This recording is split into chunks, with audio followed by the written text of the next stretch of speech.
Donald Trump is about to face the Senate impeachment trial. And in advance of it, his team called the entire thing rigged. And he's right, but like not in the way that he means. He means that like it's rigged against him when more than 50 senators have effectively said that they are going to turn off the free will center of their brain and just do whatever he wants. And even that's not enough for him. So as we launch into this, we do have some bits of news. Chuck Schumer's got a strategy to fight back against Mitch McConnell's rigging of the rules against people who want accountability or an actual free inquiry into what Donald Trump did. But before we get into all that, I just want to touch base with the American people because everybody is saying, here's what the people think. And every once in a while, it's nice to actually look at what the people think. Donald Trump says nobody's interested in this. Turns out that's not actually true. And the Lev Parnas revelations of the past week apparently have nudged even more people in favor of Donald Trump being removed from office. There's a new CNN SSRS poll showed 51% of those surveyed want the Senate to make Trump the first president in US history to be convicted and forced out of office, compared to 45% who think the Senate should not do so. Now, compared to way back a couple months ago, that's moved about 4 points in the direction towards removal. It had been a minority position. Now it is a slight majority that want him to be removed from office. So just bear that in mind. Interestingly, there is a massive gender disparity on that question, with women favoring conviction and removal by a 59 to 38% divide, and men opposed to it, 52 to 42. That seems important. That's like, we should think about that more going forward, how big of a gap there is politically between men and women seems important.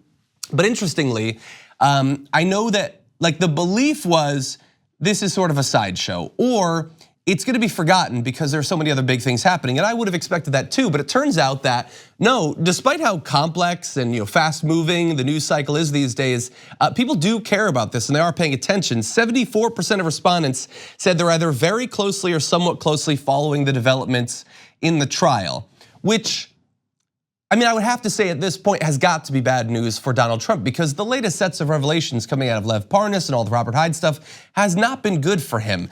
And it might be one reason that you have that slim majority wanting to be removed, but also you have people who their curiosity has been piqued and they want to know more. And so the majority of respondents to CNN survey said they want the Senate to hear from more witnesses. That's 69% wanting fresh testimony, only 29% rejecting the idea, which gets us down even lower than that bare minimum Trump base that we often talk about.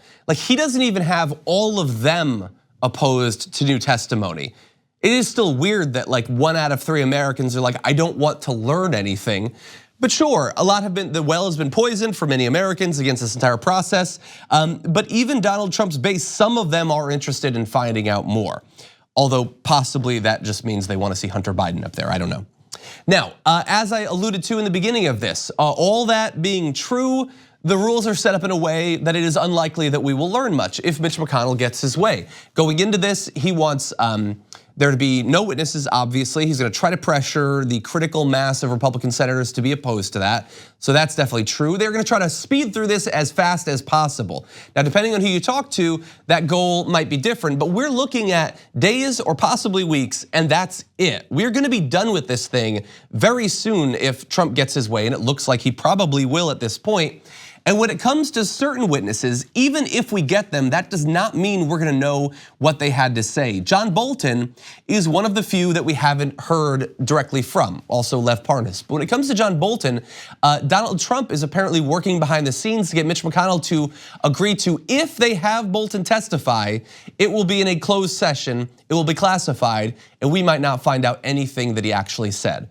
Which is, as always, we need to acknowledge what you do when you are very, very innocent. And there's nothing bad that he could reveal. I still don't even know what he could reveal because he was knocked out of this process relatively early on. But apparently he is considered such a wild card that they're trying to hide the entire thing if we actually get to the point of getting witnesses. And in terms of whether we'll have them, We keep seeing updates that supposedly Mitt Romney is still keeping an open mind. Supposedly there's a few senators on the Republican side that are interested in finding out more, but I still find that very hard to believe. The electoral consequences for that will be fairly severe, and there are not that many people like Mitt Romney who are protected from those consequences. And so I would not be shocked if Chuck Schumer, who says, by the way, that he's going to be pressuring Democrats to fix these new rules, to force votes to make sure that we have a more a fairer trial. They want to see more documents related to the delayed aid. They want to fix some of these flaws or whatever.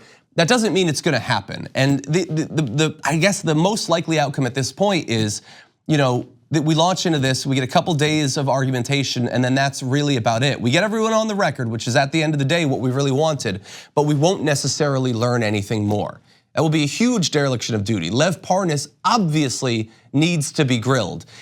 Honestly, whether you're a Republican or a Democrat, if you're a Republican, you should really want to know why Rudy Giuliani was running around with this guy and they were acting as unofficial diplomats for the United States, why they were enlisting the help of people like Robert Hyde.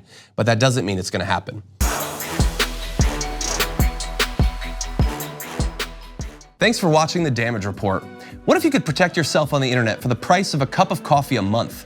Well, if you head to nordvpn.com/TYT, you'll be able to connect up to 6 devices to NordVPN's military-grade encryption for $349 a month. If you go now, they'll even throw in a month for free. Go now.